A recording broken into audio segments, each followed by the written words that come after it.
Assalamualaikum warahmatullahi wabarakatuh. Perkenalkan, nama aku Sabita Rifda Amiro dari jurusan Manajemen Logistik di Sekolah Tinggi Manajemen Logistik Indonesia. Dewasa ini, teknologi semakin berkembang dan semakin masuk ke kehidupan manusia.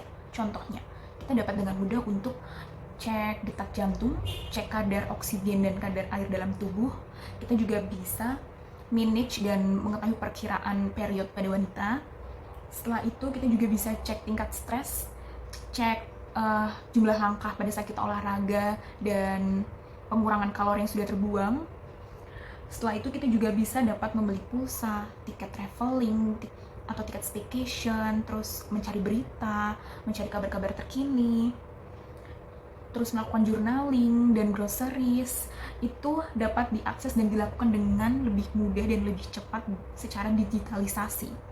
Nah, dengan adanya digitalisasi ini, manusia akan membutuhkan gadget.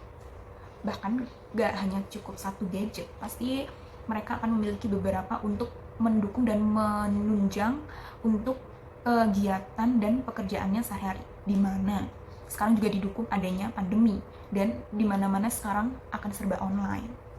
Dengan adanya fenomena tersebut, itu akan menghasilkan ribuan data dari user. Nah, dari ribuan data tersebut itu disebut dengan big data. Tapi kalian tahu nggak sih kalau big data itu sudah ada sejak 1663? Udah lama banget kan? Jadi saat itu John Brown itu ingin mendapatkan pemahaman dan membangun sebuah sistem peringatan untuk wabah pes saat itu.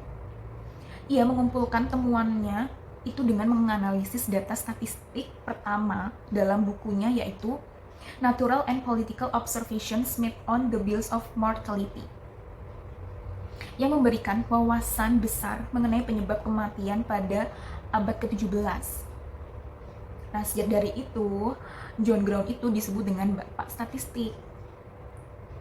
Dan untuk pertama kalinya, pada tahun 2005, Roger Mougalas menciptakan istilah Big Data, yang mana Big Data ini mengacu pada kumpulan data besar yang hampir tidak dapat diolah dan diproses dengan teknik komputasi tradisional.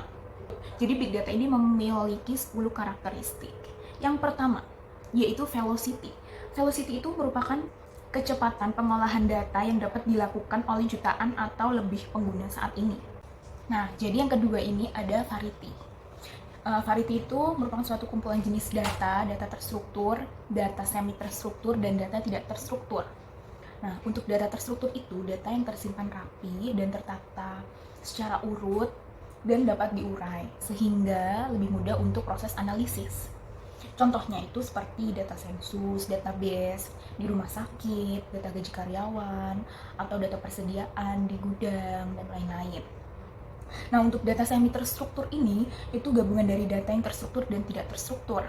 Contohnya, data dengan bentuk file CSV atau dari Microsoft Excel, atau file JSON, file PDF, atau file XML. Dan yang terakhir ini ada data tidak terstruktur. Jadi data ini tuh tidak memiliki model khusus, jadi lebih sulit untuk dianalisis. Dapat berupa gambar, video, atau audio. Contohnya itu pada Instagram, Facebook, Twitter, TikTok, dan lain-lain. Nah, yang ketiga ini itu ada volume.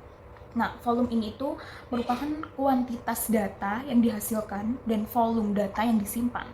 Nah, contohnya itu bisa dari history browser atau data KTP masyarakat di Indonesia, data pelanggan, dan lain-lain. Nah, ukuran big data ini tuh menggunakan skala terabytes, petabytes, hingga exabytes. Contohnya itu pada tahun 2014, Facebook dapat menghasilkan 400 petabytes per hari. 400 petabytes data per hari ya, dari pengguna yang ada gitu. Nah, yang keempat ada veracity, yaitu keakuratan data dari sumber yang benar agar dapat menghasilkan analisis yang akurat. Nah, tetapi semakin besar data yang ada itu maka semakin sulit untuk dijaga atau di-maintain akuratan data, terutama pada jenis data yang bergerak. Itu contohnya seperti data keluarga, data informasi pelanggan, atau data partner perusahaan itu. Karena data-data tersebut pasti akan berubah di setiap setiap waktu ya. Nah, jadi makanya biasanya ada perusahaan yang melakukan update data agar dapat memperbarui data yang kemarin sehingga data tetap akurat. Yang kelima itu ada value. Nah, value ini data yang besar harus dapat menghasilkan sebuah nilai dan berdampak terhadap perusahaan. Dengan adanya dampak ini akan membutuhkan skill dari tim dan isi data informatif serta sebuah alat pengolah data yang baik. Nah, jadi dapat menghasilkan sebuah hasil yang maksimal dan berharga untuk strategi bisnis perusahaan ke depannya.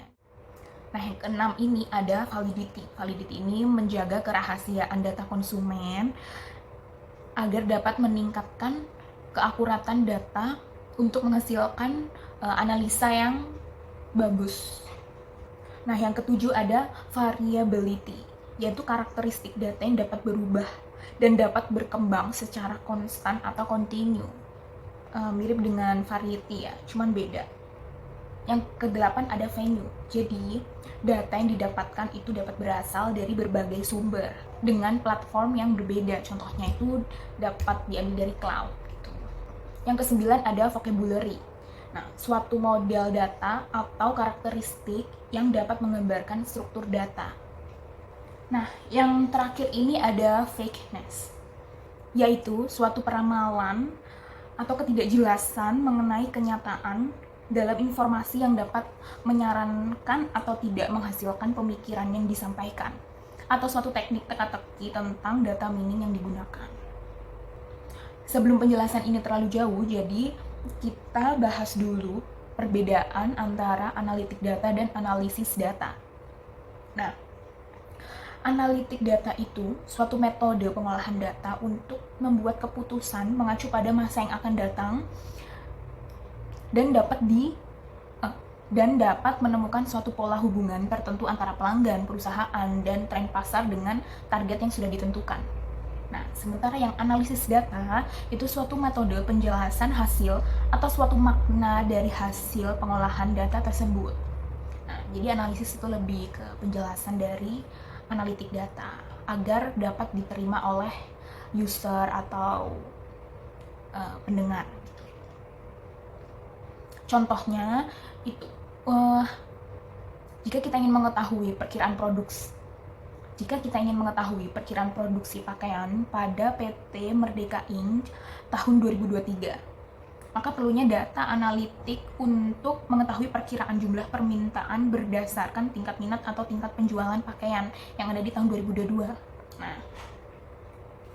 Nah, berdasarkan data analitik itu, tadi bentuk data analitiknya ya. Jika udah diketahui, maka analisisnya itu dapat disimpulkan bahwa dari data analitik, maka dapat diketahui PT Merdeka Inc. akan memproduksi dan menyiapkan persediaan bahan pakaian dalam proses produksi berdasarkan data analitik tadi. Jadi akan mengetahui berapa produksinya itu berapa. Mungkin dari tadi akan bertanya-tanya di benak kalian, di mana ya peletakan data sebanyak itu? Nah, jadi sejak tahun 2005 itu sudah ada yang namanya Hadoop yang diciptakan oleh Dow Cutting dan Mike Savarella. Nah, jadi udah lama dari 2005 dan sampai saat ini Hadoop itu juga banyak digunakan oleh perusahaan-perusahaan. Hadoop ini itu merupakan sebuah framework yang digunakan untuk proses pendistribusian berskala besar yang efisien. Tak hanya tempat penyimpanan saja, Hadoop juga dapat mendeteksi gangguan atau kesalahan, kegagalan pemrosesan, serta untuk analitik data. Nah, dalam Hadoop ini ada dua komponen utama, yaitu HDFS, Hadoop Distributed File System, dan MapReduce. HDFS ini itu merupakan suatu sistem yang digunakan untuk menyimpan data secara terdistribusi di Hadoop. Nah, HDFS ini juga memiliki dua komponen utama, yaitu NameNode dan DataNode. Nah, NameNode ini tuh menyimpan semua metadata dan DataNode itu penyimpanan blok data. Nah, jika diilustrasikan itu NameNode akan menjadi seperti manajer yang mengerti informasi mengenai metadata serta info di mana direplika dan ditempatkan. Nah, sedangkan data node itu sebagai worker yang bertugas untuk menyimpan data dalam blok. Selain HDFS, yang kedua tadi juga ada MapReduce.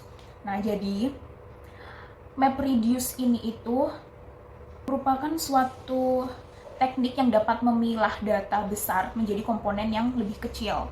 Nah, sehingga lebih mudah diproses oleh mesin learning. Adapun 4 tahapan kerja dalam MapReduce ini, yaitu yang pertama, splitting, pemecahan dari data-data yang diinput menjadi potongan kecil-kecil.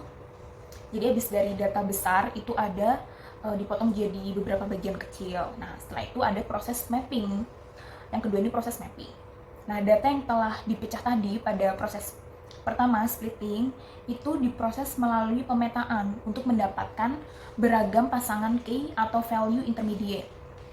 Nah, nanti akan ada kunci-kuncinya di situ, di mapping. Nah, setelah itu yang ketiga ada tahapan shuffling.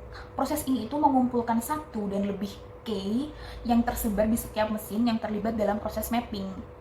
Jadi nanti ada dikumpulkan gitu. Habis itu yang keempat itu ada reducing. Nah, reducing ini tuh pasangan key atau value yang akan diagregasi oleh fungsi reduce. Nah, reduce ini akan memperoleh output hasil data baru yang lebih kecil untuk diproses dan disimpan dalam mesin.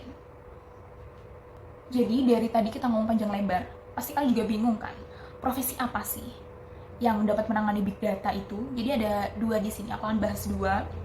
Ada data scientist dan data engineer. Data scientist ini orang yang memiliki kemampuan pengolahan data atau membaca data science kuantitatif yang dikombinasikan dengan ilmu sosial yang akan menciptakan suatu strategi bisnis untuk mencapai tujuan tertentu ya, dan untuk membantu perusahaan itu memutuskan sebuah keputusan yang baik. Nah, sedangkan untuk data engineer yaitu seorang teknik yang mampu mengolah proses arsitektur data atau mendesain, membangun suatu sistem dengan bahasa pemrograman serta memiliki ide-ide yang solutif. Nah, ada juga nih gambaran umum big data atau di infoengineering model. Nah, jadi ada big data, big information, dan big knowledge. Nah, ketiga-tiganya ini menurut aku penting ya.